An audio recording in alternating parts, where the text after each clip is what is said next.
Good morning. My name is Andrew Rose, and today I'm going to instruct about equipotential surfaces and their relation to the electric field. Now, what I've drawn here to kind of help understand how exactly an equipotential surface works, I've got a positive charge drawn here with concentric circles around it. These concentric circles are going to represent our equipotential surfaces. Now, with any positive charge, the electric field lines will always move away from the charge, just like I've drawn. With a negative, they would move towards it. And also, if you can kind of picture, imagine three-dimensionally this positive charge on top of a hill, and as you move away from it down the hill, you're going to have a decrease in potential, 5 volts, 3 volts, 1 volt.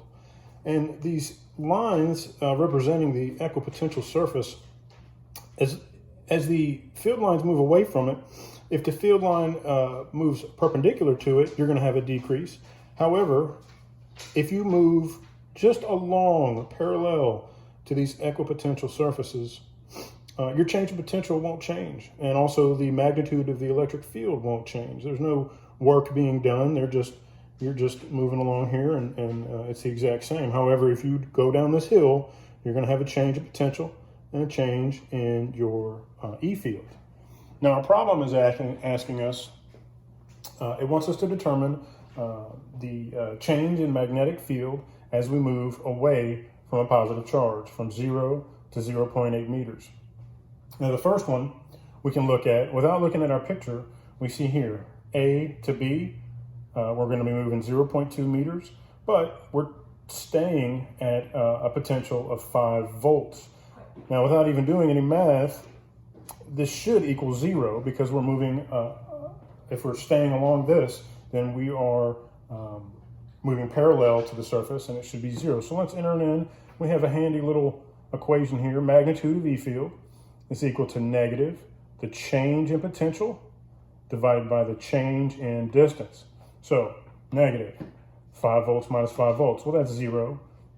So we pretty much know just by solving our numerator what our answer is going to be, 0.2 minus 0, and here we go. Just like we thought, there is no change in magnitude of E field. We are at 0 volts per meter.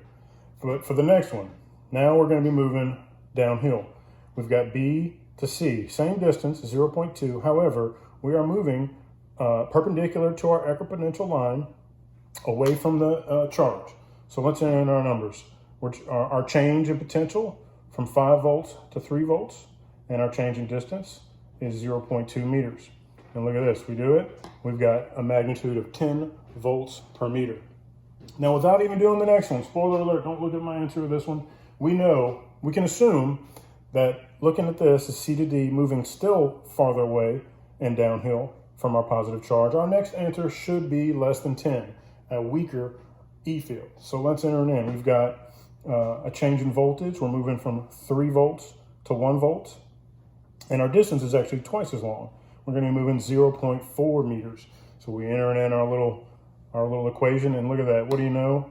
5 volts per meter. Our magnitude of our field has gotten weaker as we moved perpendicular to the equipotential surface. And that's it. Thank you.